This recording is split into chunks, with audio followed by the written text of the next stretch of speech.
What also is interesting is Domantas Sabonis was a full participant in practice. Yeah, I've seen him working out the last couple games before the game, like a little bit more aggressively, a little more consistent. I went, oh, he's getting close. There are whispers.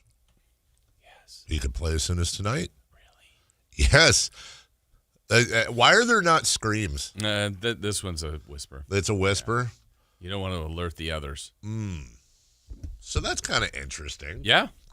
We have not had a Domantas Sabonis in a while.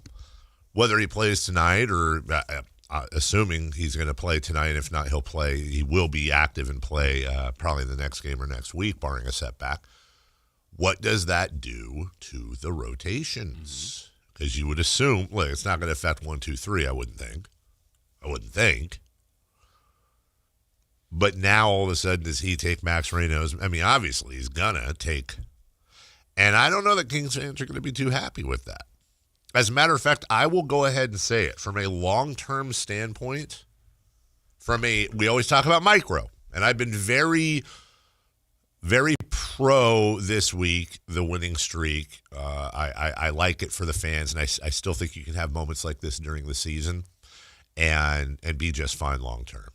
But I will say, take the emotions out of the equation, there's very little good about Domantas Sabonis coming back as far as long-term. In fact, the only thing I can really think of is that it might make other teams feel better about acquiring him. Okay. It's going to make the team better. I don't know if that's going to translate to wins, but I'm pretty confident in saying a team with Domantas Sabonis is a better team. It's going to take away minutes from Maxime Raynaud. Mm-hmm. Those are the two things I see happening. None of those things are good, in my opinion. Okay. So it's nothing personal, right? But I will say, just from a long-term point of view, I'm not that excited about Domantas Sabonis coming back. Not that I want him to be injured, but I'm just not excited about it. Well, I think the other part about this, too, is the other thing to remember tonight, if Sabonis plays tonight, if he comes back and plays, Dennis Schroeder's also back. He is back. He was not injured. It was a 3-game suspension. I still wondered during this 3-game win streak while he was out. Again, I'm not connecting those two, but what it did do was they elected to play Malik Monk a little bit more, and Malik Monk was great. I believe Malik's minutes will go down. Maybe Keon doesn't even play. And he's barely played the last couple games, which, again, we're back to there was a camp early on. If we revisit the season, why doesn't Keon play? Where's Keon? Keon. Then they switched to play Keon more. Yeah. Why isn't Malik playing? Malik. They have too many guards. They still do. They do. And they're going to get one back today.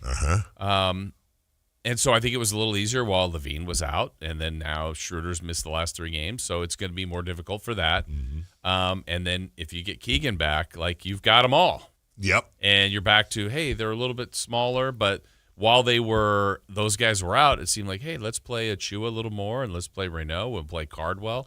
We've learned a little bit about some of these other players.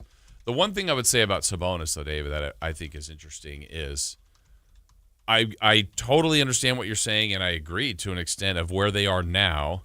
But I think we also have to wrap our head around, I think that the premise of that is that Sabonis is going to be gone. Yeah. He's still difficult to trade. Yes. And they may not even want to trade him. Yeah. So he could be here for 2 more seasons. If he's here for 2 more seasons, he is your best center. He's better than Raynaud. He's better than Yes, Cardwell. of course he is. He's more expensive. He's old. He's a really good player. So let's say in a world before the deadline, you trade Monk, DeRozan, and Levine. I'm just throwing names out. And whatever you get back in return is a part of the future with Sabonis. As a very good center. So, it can't just be, well, we like what Renault's done, and we like what Cardwell's done. It's your team now, guy. It's not until it is. And we're not there. No. If Sabonis is here for 2 more seasons, and he's back in and go get your numbers and go play well and figure it out how you. He was responsible for a lot of winning before. He's also part of a lot of the losing lately. That's my problem. Is that I really hope Sabonis isn't. And I'm a huge Sabonis guy. No. I love Domantas Sabonis. That feels like more of a cleansing and not in a negative. Like it's contract wise. It's absolutely contract wise, and also you just have a ceiling. I think with Sabonis, I think a lot of us have come to that conclusion that unfortunately. You basically have, if you're going to play defense or if you're going to have the defensive limitations Sabonis has, and again, I don't think the numbers show he's not as bad a defender as his reputation is, much like Nikola Jokic, same thing, but they're not great defenders. And if your center is going to have that limitation, then you better be Jokic if you want to compete for a championship. Right. I just don't, I think the ceiling on the Kings with Sabonis is not that great.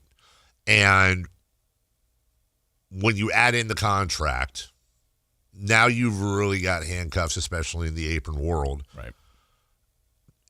I don't think Maxime Raynaud is going to be an all-star center, okay? But I think Maxime Raynaud, and I got to be honest with you, I know this is going to sound strange, but just come with me on this. I'm really torn about Maxime Raynaud. I've been thinking a lot about this lately. Maxime Raynaud has been a steal in the second round, okay? Maxime Raynaud is going to, I think, have a very long career. And, oh, by the way, we probably haven't seen the best of Maxime Raynaud. But let me give you an example. Do you think it's hyperbole for me to say that Maxime Raynaud's ceiling is Domantas Sabonis? Multiple-time All-Star, multiple-time rebounding champ. Guy who can average 7-8 assists as a center and score 20 points a game. I think that's a pretty lofty ceiling for him. Okay. Today. Okay. No. That's fine. That's fine. Again, this is where thinking long-term really, I think, takes a lot of discipline because it sucks sometimes. So if Maxime Raynaud's ceiling at a lofty level is Domantas Sabonis, who puts a ceiling on this team because his lack of rim protection and other weaknesses, then we're watching a guy who, by all accounts, is a steal, but in the long term, can Maxime Raynaud help you win a championship? Or will Maxime Raynaud help you the same way Domantas Sabonis helped you, which is turn the team around, be a great guy, be a great player, get you in the play-in, get you the 8 seed, lose to the Warriors? Is Maxime, like I look at a guy in Miami who's having a tough time right now, last few games, Khalil Ware. Mm-hmm. I go, I could see him being that guy on a championship team. Bam Adebayo, I can see that guy being a guy on the team. I think Domantas Sabonis might be a better overall player, especially offensively, than Bam. Right. But I think Bam's game fits better in the world of competing for a championship. Yeah, I think it just depends on also the other part of the roster construction, his limitations. Yeah. What if they were covered with an elite shot blocker at the 4? That's what you would have to do. And when people are like, it didn't work in Indiana with Turner and Sabonis, it's like, that's probably the complementary player. And when they say it didn't work, I'm like, they made the playoffs. Yeah. Like, they didn't win a championship. That's but right. It didn't work. Well, at that level, but they were a playoff team. And you had to also just look at the one time it has worked. And again, Sabonis isn't him, but when you look at Denver's championship year, you also have to remember they had Nickeil Alexander-Walker, they had Bruce Brown, they had Michael Porter Jr. These are all plus defenders. Right. These are all guys that can defend the perimeter and make it easier for Nikola Jokic and his. It's stuff you got to think about long term when you're looking at, I think, the entire chessboard, which makes it tough. We'll take a break. When we come back, got some fun facts for you. I've been gathering these all week. They might be about this